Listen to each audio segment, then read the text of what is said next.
Hello, everybody, and welcome to another exciting episode of Office Hours. I'd like to think that every episode is exciting, at least a little. For me, it is. Welcome. Hello. This is episode number 70, big 70. We're closing in on 100. I think I can start saying that now. We're well past 50. It's exciting. It's nice to be able to have spent so much time hanging out here in my office with you, answering your questions. So if you're like, yo, what's this about? What's happening? Episode 70 is somehow my first episode of Office Hours. What we're going to do here today is talk about tabletop role-playing games. I know, shocker, but that's what we're going to do. We're going to try to do it. So for the next hour, I'm going to answer 3 questions delivered by you to me about tabletop role-playing games. Traditionally, we answer questions about game mastering, but sometimes we talk about game design, we talk about being a good player, we talk about the social stuff that goes into playing role-playing games, because as we know, role-playing games are an inherently relationship-based activity. So there's going to be some good stuff. I got some really good questions today. I was flipping through and it was just like, usually I have to dig a little bit. I'm like, okay, I've answered this one before, or this question's not very clear, or it's like a little rambly. And then today, these 3 just bang, bang, bang. 1, 2, 3, all really good, really exciting, sort of new stuff we haven't really talked about too much before. So we're gonna jump in and we're gonna answer these questions. Now, if you are sitting there thinking, but Adam, these aren't my questions. I have questions for you, and I don't know how do I please answer them. Where can I do that? You can go to my website, www.adam-koble.com. There's a little thing. It says Office Hours. You just click that. And then you can fill out the form. If you want to, you can record your voice. Our question askers today did, so you get to listen to their voice. And then I will attend to your question as soon as I can. So today we're gonna start off with a question about ignoring one's own hard work and what that might look like. Hi, Adam. I had a question about Game Master's notes, but it actually has to do less with taking notes and more how I use them in future sessions. And what I mean by this is that any sort of notes and game aids that I make up for myself, I find that I don't use them as much as I probably should. And I think the problem I'm having is that I'm not giving myself enough time, and in a spur of the moment, I almost feel like I'm wasting players' time having to glance down at a page and look at these details, when in reality, they're actually quite important. I guess my question is, what do I need to work on? Do I just need to slow down? Do I need to make more efficient notes? I just wanted to know your thoughts on the subject. Thank you very much. I really appreciate this whole video series. It's quite useful. Well, good, Scott. I hope this episode will be the most useful one for you yet. I mean, if I answer your question, you're like, that wasn't very useful, Adam, then I'm sorry. But hopefully someone will find my answer to this question useful. So Scott has a problem. Scott has a problem where Scott will sit down and prepare for a campaign, prepare for a session. Scott will write down, this might happen, and then these things might happen, and here are some NPCs, here is an encounter, here are some monsters, here is some intense social drama. I've written 4 or 5 or 8 or 12 pages of really exciting, interesting stuff that I can use to make a fulfilling and compelling episode of my role-playing campaign. And then, when Scott sits down at the table, now Scott looks into Scott's rearview mirror, sees past Scott waving the notes, kicks it into 3rd gear, and just jams it on out of there. I do this. I 100% do this. And I think it's really funny because what I will do is I will spend an hour or 2 hours getting really excited about my prep. You've seen me do this. I do this in public on my Twitch channel, and I will do all this prep. And then when I get to the table, I'm just like, yeah, fuck all that. Yeah, I don't need that shit. I don't need you. I don't need any of this. Forget this stuff. What good is it? And there are people in the audience who are like, but Adam,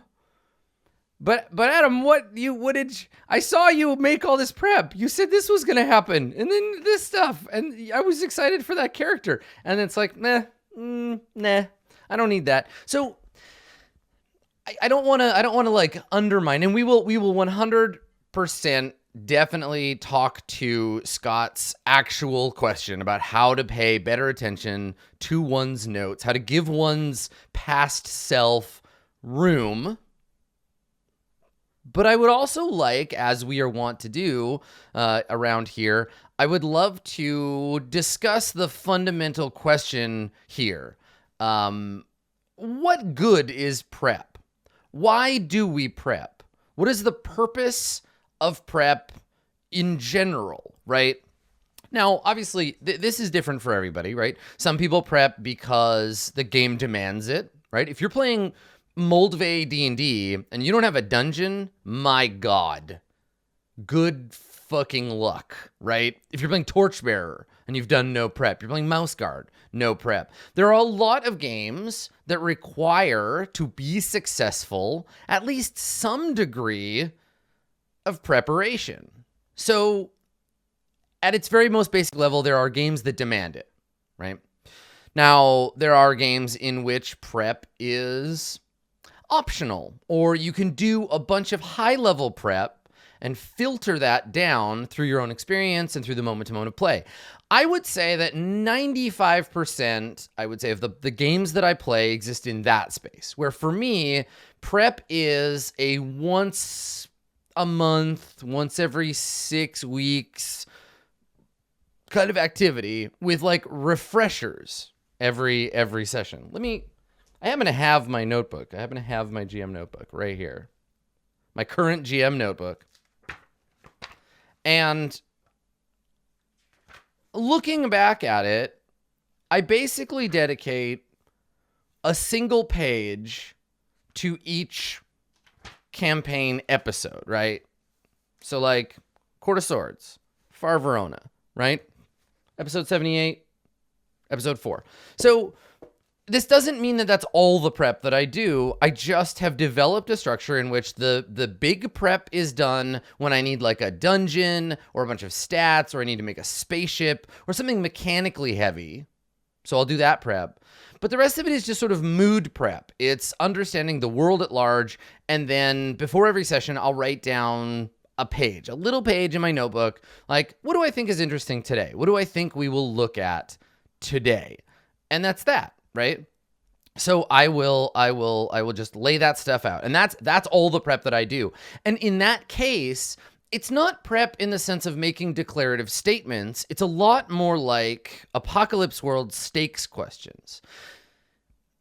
I would say that I could divide my game mastering between before I played Apocalypse World and after I played Apocalypse World. It may not surprise you to know that Apocalypse World was a game that had a significant impact on me as a game player and as a designer, right? So in Apocalypse World, Vincent Baker admonishes us not to play to experience the game, but to play to find out what happens and to have a level of curiosity about the narrative wherein your prep is questions, not answers. I don't write down, this is true. I don't write down, this is going to happen.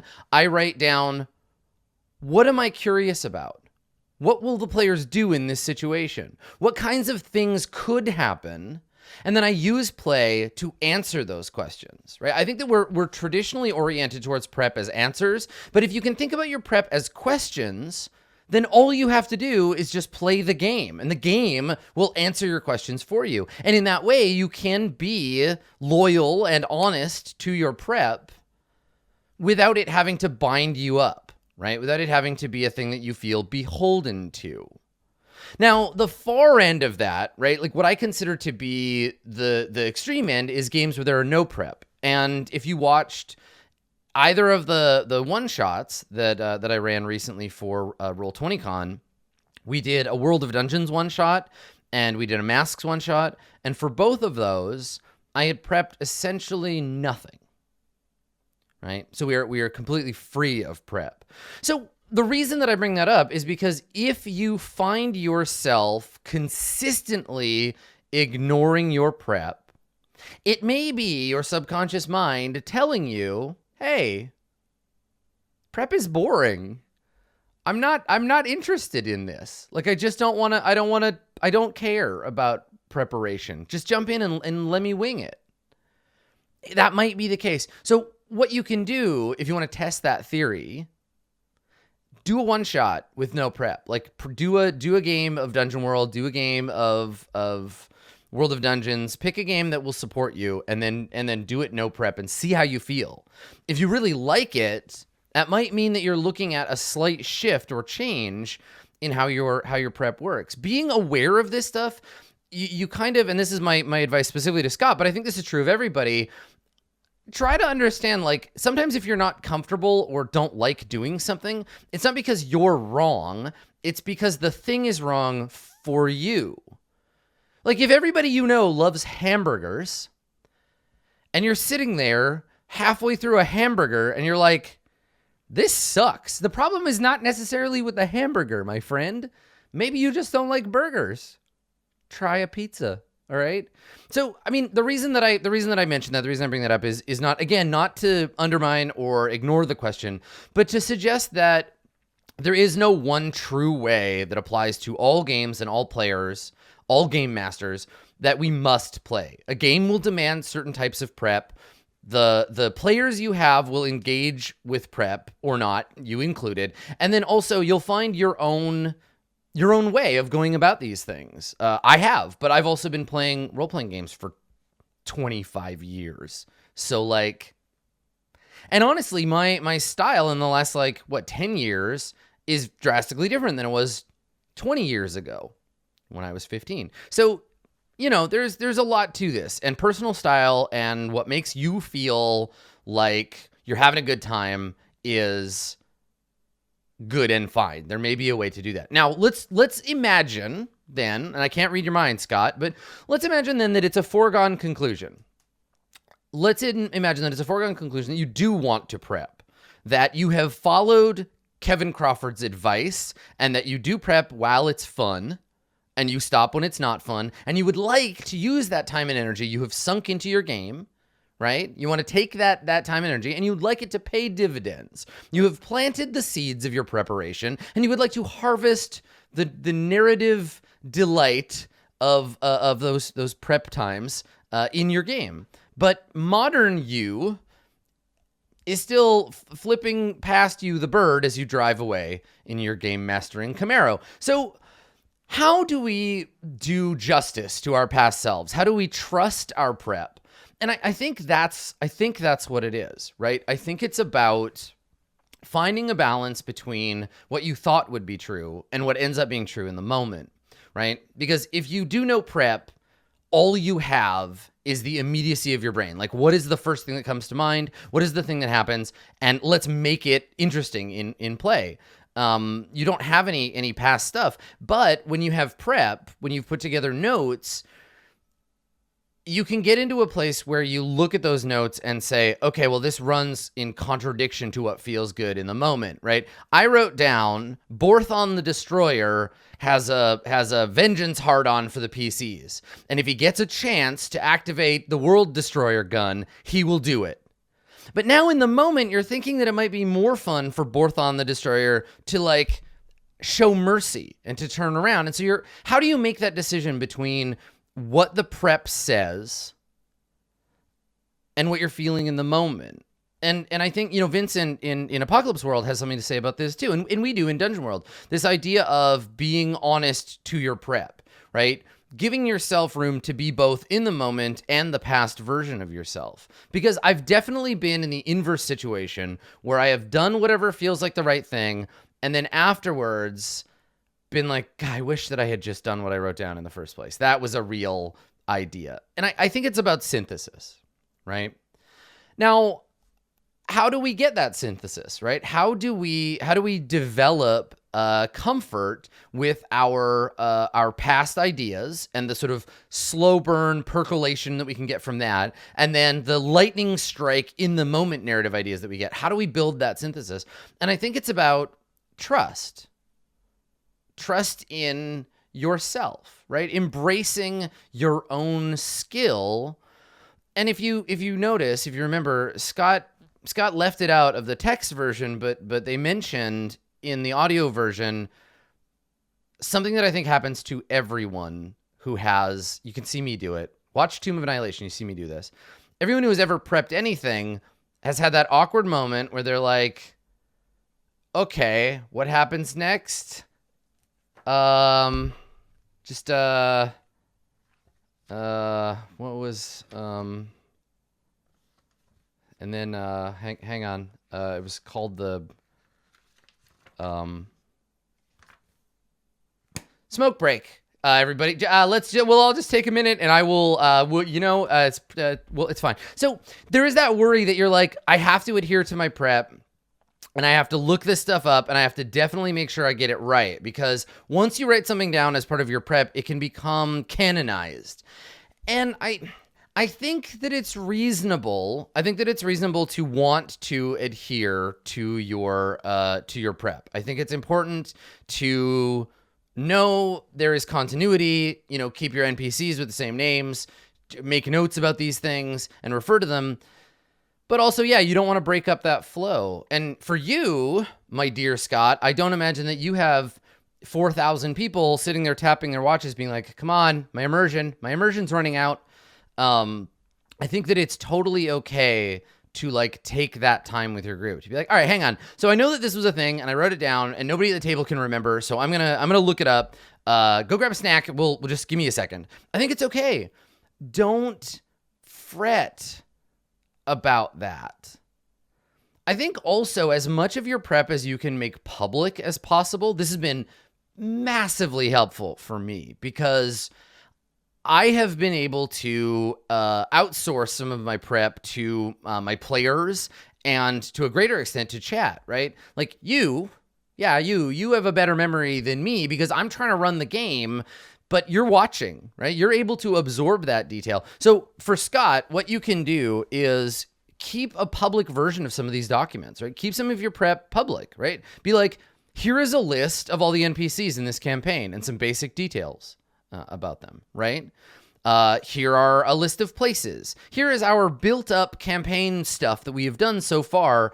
And then you can ask. So when one player says, what was the name of that bar we went to like 6 weeks ago? You can turn it over to your players and be like, you know what? I can't remember. Does anybody remember that? And then they can help you. I don't think that, it doesn't sound to me like you're having an organizational problem. It doesn't sound to me like you're having a reliance problem. You're not second guessing yourself. I think the idea here is giving up some of the management of that encyclopedia if you can do it. And then honestly, don't worry about it. Like, deviate from your prep where it feels better to do so. Do justice to your prep where it feels like you should, and learn to be comfortable with the style of GM that you are, right? I don't think that it's necessarily a thing that we always have to fight with these things. If you're having a problem consistently with all your games, let it go. It might be cool. It might be cool to just like wing it a little more. Try a looser style. So here's the tip that I will give you.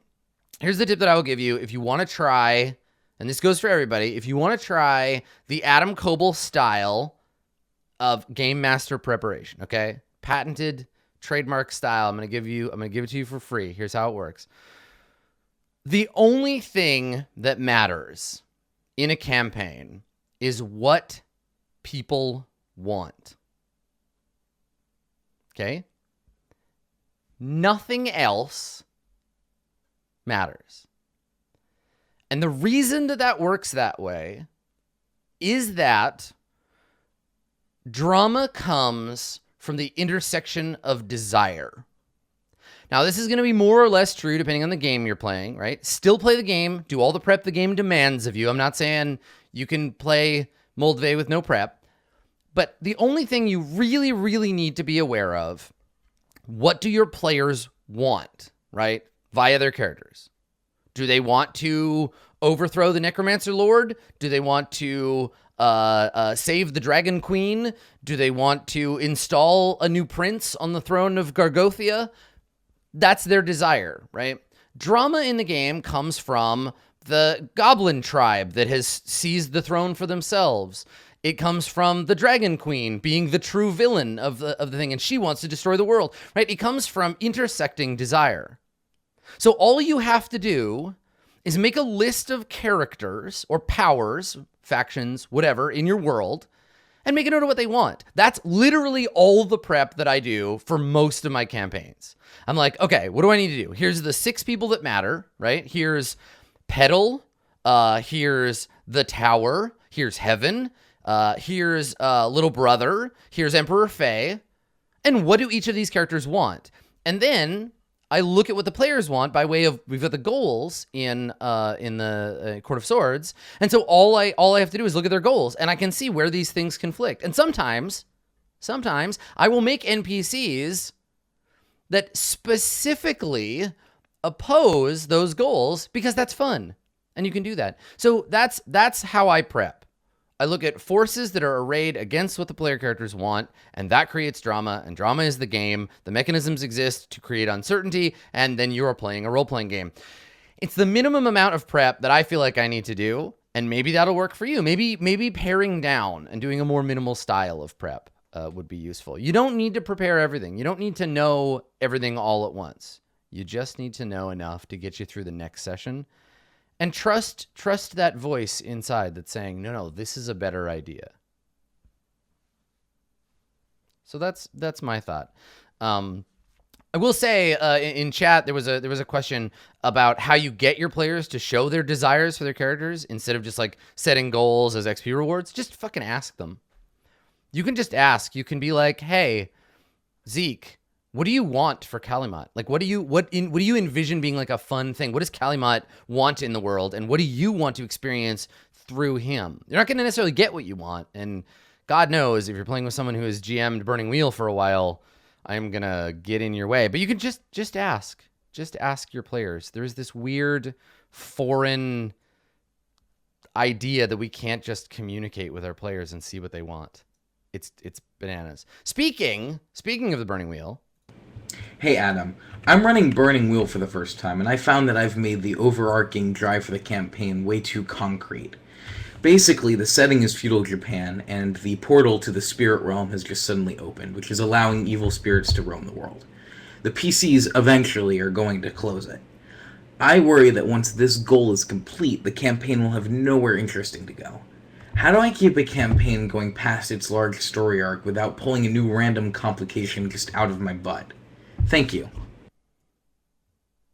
So, you can tell that MW the Cool is GMing Burning Wheel for the first time because this secret tip and trick that all Burning Wheel GMs come to know is that to GM Burning Wheel, the whole discipline surrounds the singular tactic of pulling complications out of your butt. That's it. That's the whole fucking game. That's the whole game. That's all you do, right? So the structure for the GM in Burning Wheel is the players say, hello, I am a player. This is what my character is about. They want these 3 things. They do these 3 things, but they probably shouldn't. And then this list of 6 things is what their life is about. This is the things that make them special. And then your job is to be like, cool, I am just going to make sure that you have to struggle to get those 3 things that you want. I'm going to give you lots of opportunities to do the thing you shouldn't do. And then I'm going to make your life complicated by introducing situations in which you shouldn't be the person that you are, right? The players lay out a road ahead of them. They lay out the Autobahn clear of traffic, and they say, all right, I can see it. I can see my destination in the distance. I'm going to go straight there as fast as I possibly can. The GM's job is to be like, all right, there's a deer there's a pothole, there's an old lady, there's 17,000 other cars, and now you're in the wrong lane, and then actually the Autobahn is broken today. There's so many things that your job is to simply complicate their life, right? So don't worry about doing that. That is the purpose of the Game Master in Burning Wheel, right? Now, I think if you go into the game looking at, so the narrative flow of Burning Wheel, so is this. The players will attempt to achieve their goals, right? They're going to attempt to achieve the things that they believe. They're going to push for their beliefs. You are going to set obstacles in front of them and tasks and what have you, and they are going to try to achieve things.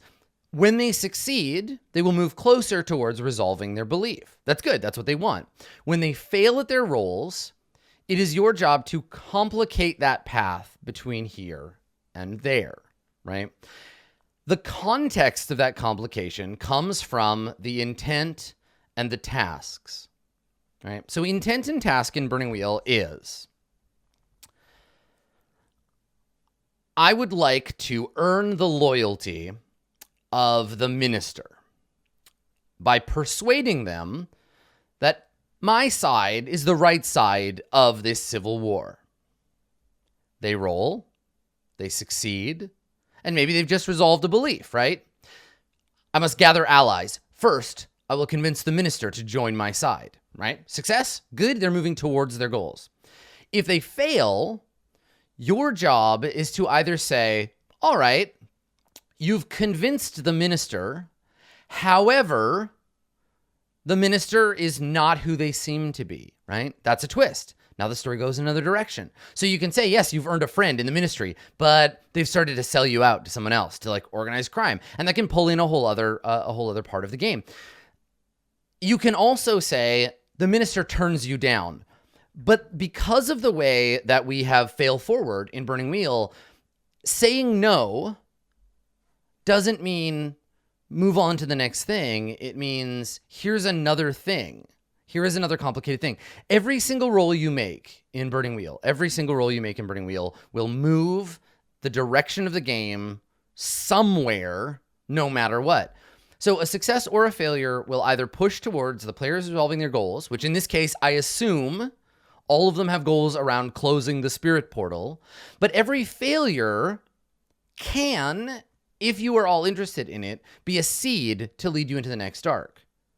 So it's really important in Burning Wheel to make notes about what the complications are that come from failure, because you never know when you might want to go back and twist the campaign in another direction. You can see this happen in Roll20 Presents Burning Wheel, right? So in Roll20 Presents Burning Wheel, one of the players very early on, in an attempt to succeed at their primary goal, made a roll they knew they could not succeed at. It was a magical roll that involved summoning. And as a result of that roll, very early on in the campaign, they let loose a supernatural entity into the world that drastically changed the framework for the campaign for the rest of the game. So I think part of the strategy here, I think part of the idea is to be flexible and to allow the game to move in different directions while still adhering to our understanding of the situation. Because your job as the game master is to come to the table, and you've done this, MW. You've come to the table with the situation. You've said, all right, in a fantasy version of feudal Japan, a portal has been opened to the spirit realm, and you have been given the honor of going and closing it. That is the situation in the game. Now, that doesn't mean if you have 4 players, it doesn't mean you're going to have 12 beliefs that are all about the spirit portal. Everyone should write a belief about closing the spirit portal, right? They can explain why they want to close it. They can talk about how they're only faking that they want to close it and really they want to like get control of the shadow realm, right? They will all have one belief about that, but that leaves 8 more beliefs to build your campaign around, right? This is why stuff takes a long time in Burning Wheel, because even if you are all aimed at throwing the ring in the fire, there's a lot of other stuff going on, right? Aragorn doesn't just want to see the Ring of Power destroyed. Aragorn also wants to deal with his destiny as a member of the Dunedain, right? Sam doesn't just want to see evil stopped. He wants to protect the Shire, and he wants to make sure that Mr. Frodo gets through okay, right?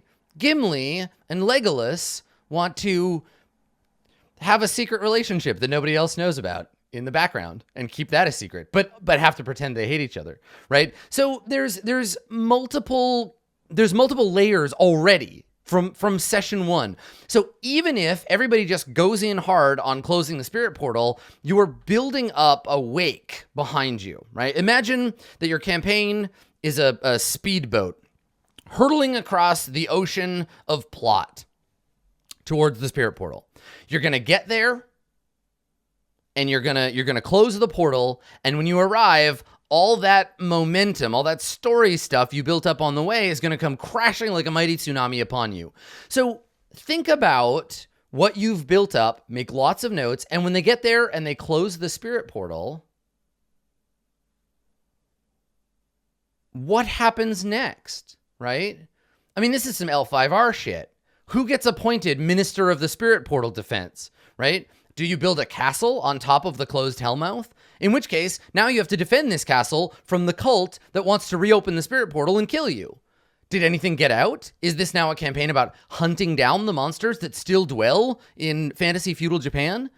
On top of this, what about all the other stuff that's going on, right? Because yes, the spirit portal and closing it is very important, but like I guarantee that there are going to be people in Edo who are like, I can use all this spirit portal chaos for my own benefit, right? Now I'm going to overthrow the emperor and become shogun of all of fantasy Japan, right? So maybe that happens, right? Maybe is there a war against the shadow people? And if so, there's that third side. Like there's a lot you can pull. Think about what is going to happen once this is done. This is why I think the ending of Return of the King is so stupid, because there is all of this like fluff after the ring gets thrown in the fire. We get all of this stuff about like, we're going to throw the ring in the fire and that's going to be the end.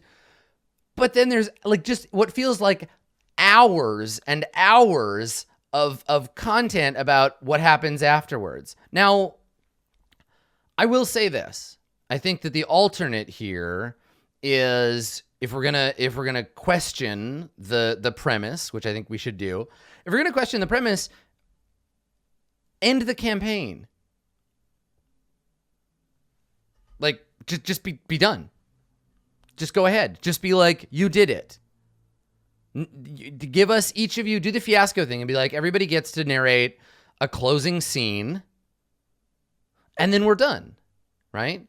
And then shelf that campaign, put all your notebooks away, and maybe in a year or 2 years or whatever, you might be like, you know what? I would love to revisit our Feudal Fantasy Japan campaign, right? I'd love to go back and see 10 years later after the spirit portal is closed, a child is born, marked with darkness, and they're going to open the spirit portal or whatever, like, or like the war against the cult of the shadow that wants to reopen the portal. Like there's lots of grist for the story mill there, but you don't have to grind it all at once. Now, this is Burning Wheel. So I'm going to go ahead and say, like, it would actually be okay if you wanted to just keep going. I would personally keep going, because by the time you get there, right? By the time you get the spirit portal closed, you will probably have so many story hooks ready for you. Right? You'll probably already have so many cool things that you'll be able to just drop on the table. Make lots of notes. Let NPCs come and go, but remember they still exist in the world. And later, go back to your notes and pull stuff in. Yeah, what exactly? Sith Master points out in chat, the amount of compromises garnered along the way to get that gate closed will build your next campaign. Right? Think about all the people, all those enmity circles. Think about all the bad deals. Think about the children of the enemy samurai whose head you had to cut off. Think about the clan of sorcerers you had to bind to do this thing. Think about all the escaped demons. There's all kinds of stuff that's going to happen on the way to an adventure that you will not get to focus on. And every single one of those comes back in. I think this is something that my players in Burning Wheel are realizing, that every single time you choose to reach for those dice, virtual or otherwise, you are making a decision to change the story. We should not roll dice in Burning Wheel unless we know we are going to change things. succeed or fail. In a game where failure means nothing, you can just try shit for fun. You can just be like, I don't know, cool, we'll do this. I'll make a laborer test. I'll try to lift it. I'll yell at this guy. Because if I fail, what's the worst that's going to happen? But in Burning Wheel, every roll matters.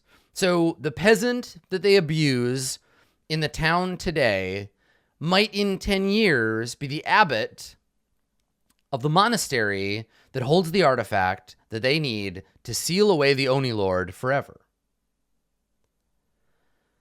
So think about your campaign not only as the situation, but think about all of the other stuff that is going on. Think about the game assures that you will never have a shortage of things to do because your job is kind of already done here, MW. You've come to the table with the situation. You've helped the players build characters that are appropriate to the situation. And now the characters and the players are just they're going to run the game for you.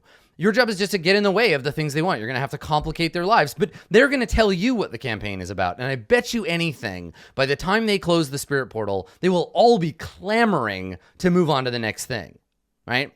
They will have built alliances, they will have made enemies, and they will tell you what the next thing is. And that, to me, really, when it comes down to it, is kind of the fundamental genius of GMing Burning Wheel, right? Because you just have to do so little. It is the ultimate game if you're using the Adam Koebel prep method, right? Because literally all you have to do is think about the situation, the antagonists in that situation, and what their beliefs are. And then you're done. You're good to go. Because if you're following your principles of GMing, the antagonists in the game want things that will run cross purposes to what the players want. I will say this, and this is fully 100% just a shill here. Read the Codex. Read the Burning Wheel Codex. If you have not had a chance, pick up that blue book, read through the parts that talk about antagonism and types of story. And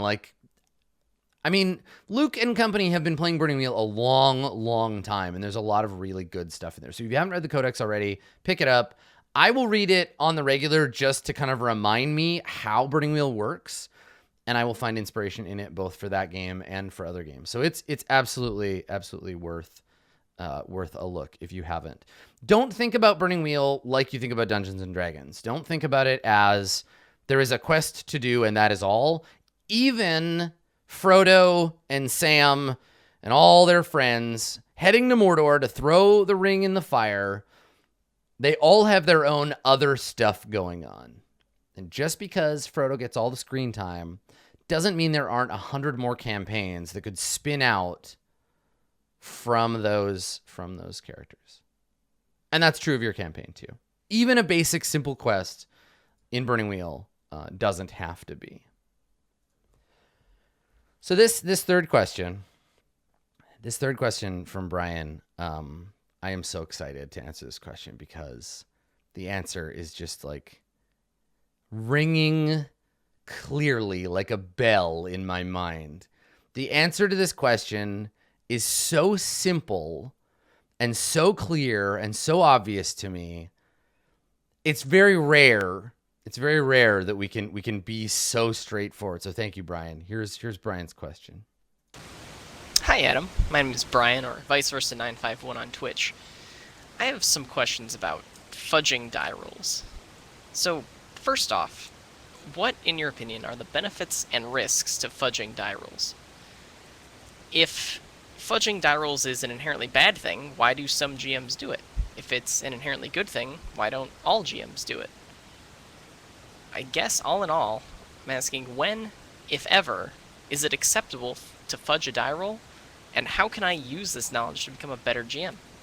Thank you for your time, and have a great day. Bye. No. Don't do it. Don't fucking do it.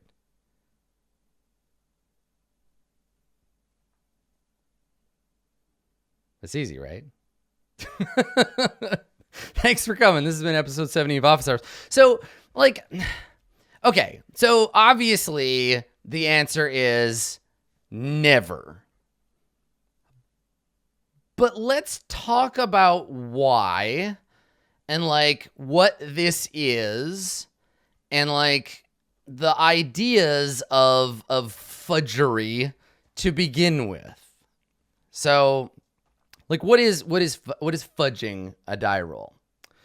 So fudging dice rolls is not rolling dice in the fudge system. Fudge dice are a different thing.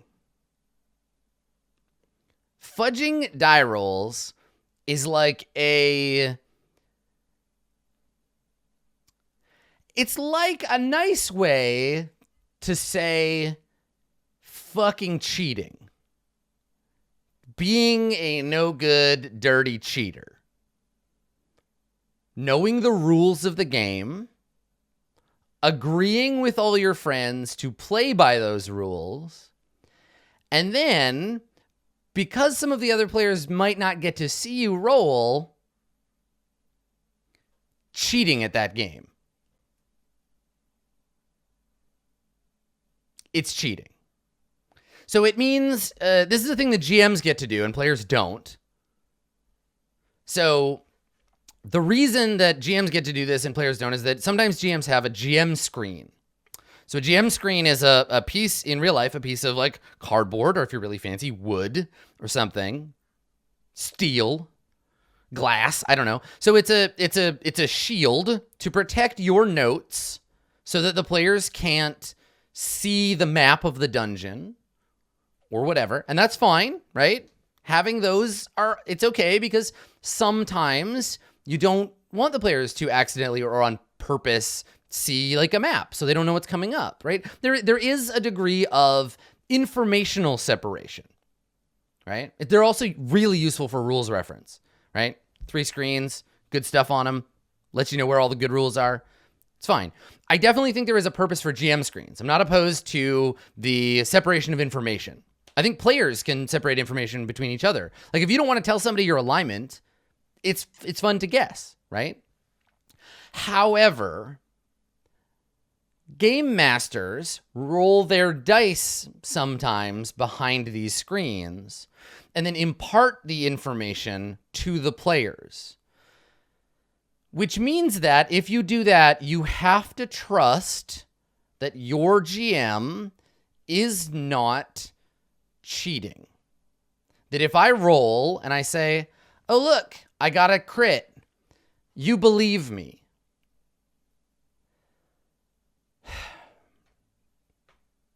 Which, like, in a perfect world, you could do. But why?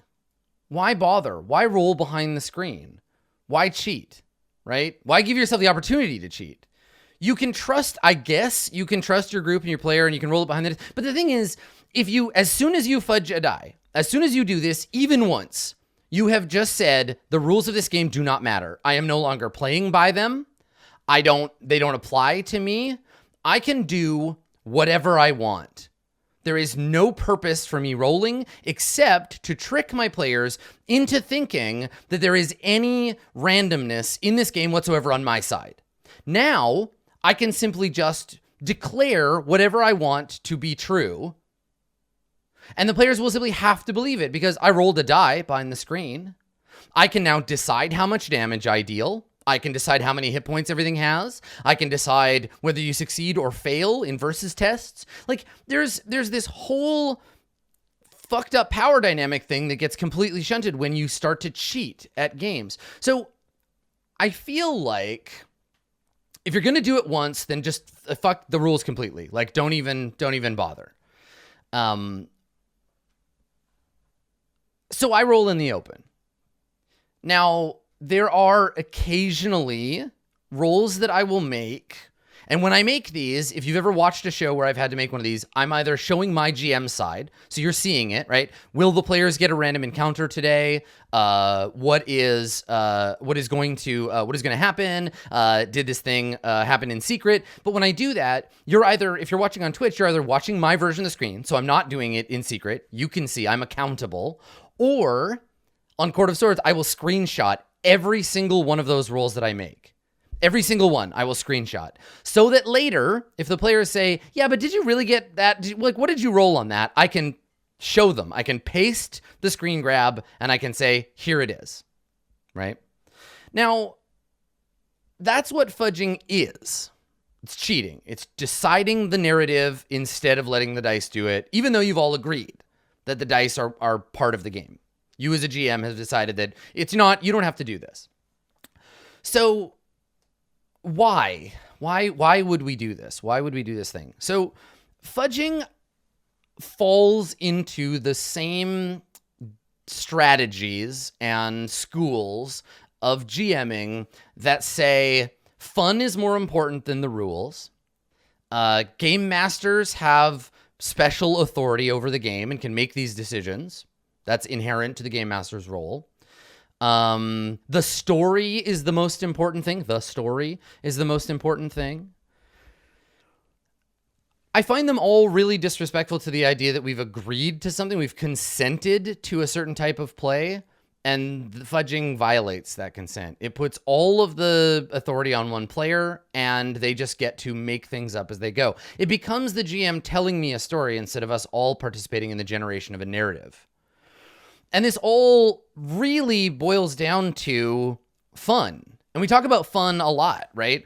The response is like, well, the rule of cool. Like, if it's cooler for them to crit the monster, or it's cooler for combat to last 3 or 4 more rounds, just do that.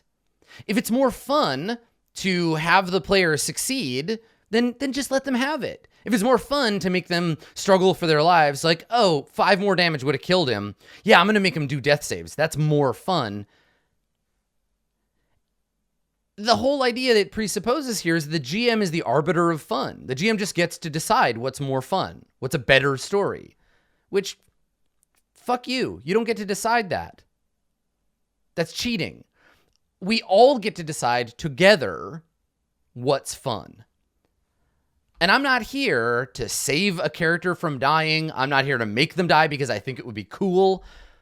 My job is to play by my rules, which is to say the responsibility that I have as a game master, right? And that's not to just get to decide what's cool and fun, right? It's not my job. My job is not to be cool and fun.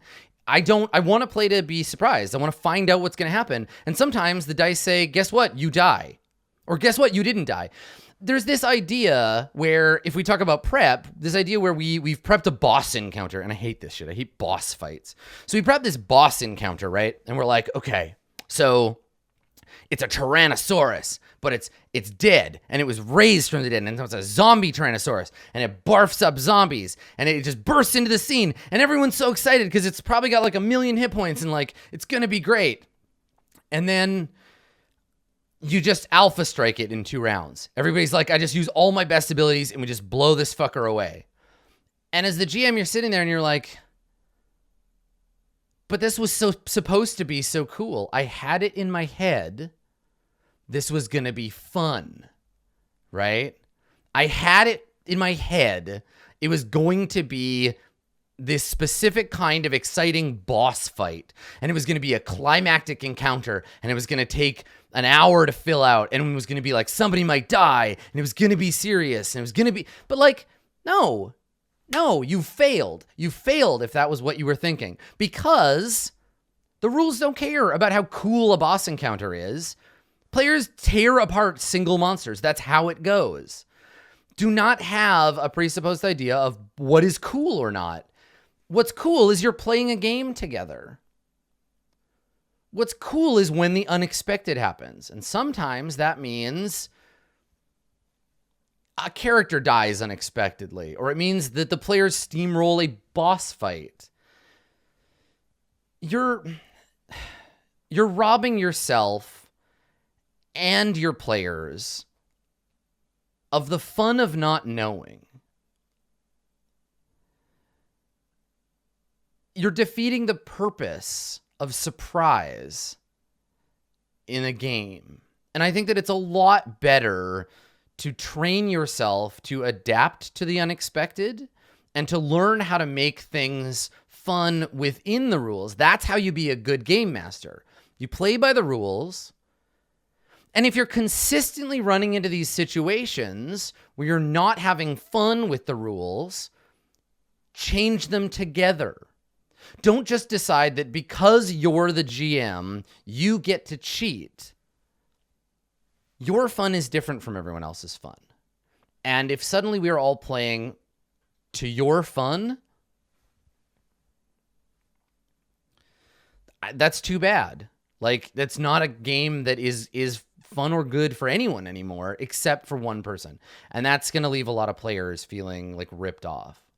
Now, I will, if we're gonna like really try hard to make this, like, to argue for fudging, I can think of only one circumstance ever in which fudging dice rolls would be allowed.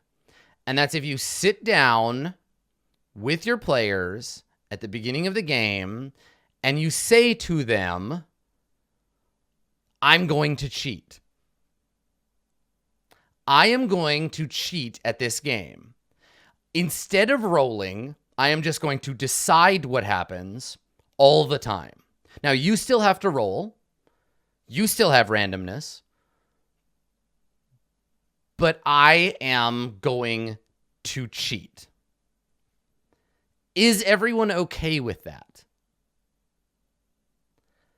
I would personally immediately leave that game, right? But if your whole group says to you, that sounds great, we would love it for you to just decide the outcome of everything that happens, you now have permission to be a big fudging cheater. You have permission. You have told them what you were going to do, and they have told you what they're going to do, and now that's the game that you're playing, right? I don't want to play that game. I would be hard-pressed. And here's the thing, right? This is like saying to someone, hey, I'm going to punch you in the mouth. Is that okay? Do you want me to punch you in the mouth? It's going to be very, very hard for you, outside of certain contexts, to find someone who says, yep, punch me in the mouth. Do it. If you can find that person, cool, you're both getting something out of that. Most of the time, though, people will not say yes. So you wouldn't just punch someone in the mouth out of surprise. That's what you're doing when you fudge dice. You do not have permission to cheat. You are cheating without asking first. And no one has said to you, that's okay. You don't have their consent. You don't have their permission. You're doing a bad thing. Don't fucking do it unless you have permission. That's the only time that I can find where that would ever be reasonably the case.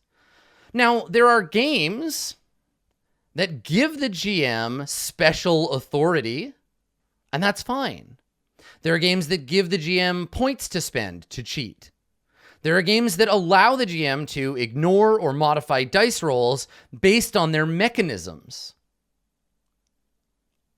All of that is fine. All of that is good and fine because you've all agreed to it. It's in the rules. We all know this is going to happen. So I guess when it really comes down to it, cheating ever violates the social contract of the game. You've all agreed to play this game. Cheating, let's call it what it is. Cheating means you are violating that contract. And that's it. That's the bottom line. You can bend this according to your group's whim, but get permission first. I will personally not ever give permission to a GM to do this. I don't want this in my games. I will also never ask for permission for this. But maybe you could. So if it's something that you like doing, if you're a dirty fudger, then let your players know about your fudging proclivities in advance. Make sure that they are okay with you being a cheater. But also be ready that if you admit that you're a dirty fudger, they will not trust you to roll behind a GM screen. I have very strong opinions about this. I think that it undermines the core principles of play. And so I can't imagine a situation in which fudging is acceptable. I would rather a TPK destroy my campaign because we're still playing the game than to fudge it in the background. Now, this isn't to say you shouldn't be flexible, right? And you've seen me do this. I think there is 100% flexibility here. If you see a TPK coming, you can do the old trick of capturing the PCs, but do it by the rules. Have the NPCs stabilize them. Play through it. Don't bend the rules just because you're like, this would be a really big bummer for the whole party to get killed. Because that's not your call to make. It's your job to play the NPCs, play the situation, play by the rules. But there are ways to do that without violating the game. There is a sanctity there, a sanctity of agreement between all of you. I will play Dungeons and Dragons as it is written in the book. If I change something about that is outside of my purview, I will let you know. Now, this isn't the same as changing like monster stats or changing your prep, right? Those are not rules the players have any say in, and that's fun, right?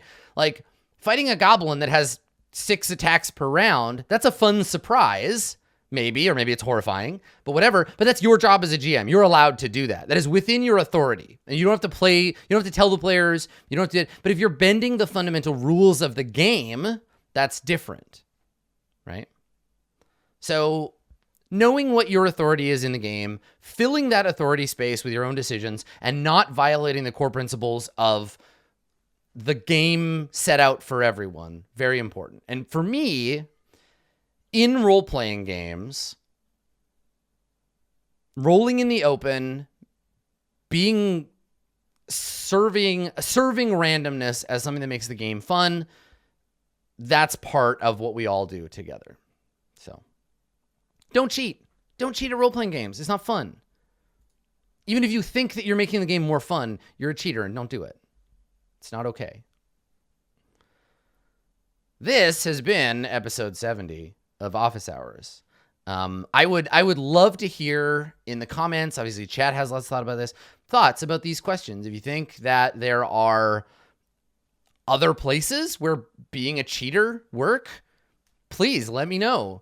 If you think that there are exciting ways to spice up a linear campaign, rock and roll, do it. Talk to me about prep. Feedback is great because I'm not the only person who's ever GM'd a game. So give me your opinions. Talk about these things. Begin conversations, and begin these conversations with your own groups at home. Next time you play a role-playing game with your live at the table group, sit down with them and be like, hey, what do you folks think about fudging dice? I would love to know that you're having that conversation, because I think that the more we talk about games, the better that we all get at playing them. Turns out, just like relationships, communication is very important. So go and do that. This has been episode number 70. Thank you so much for coming, everybody, and for submitting your questions. If you have a question that has not been covered in these many episodes of Office Hours, please go ahead and submit that question. www.adam-koble.com/office-hours. Just click that, fill it out, record your voice. I love hearing them. Please do that. If you don't want to, that's okay. I'm not going to make you. And we'll answer your question in a future episode, or one very much like it. Thanks for coming, everybody. This is it. This is the episode. You did it. You watched it. You were here. You saw it. And now we're done. Thanks for coming. Bye, everybody.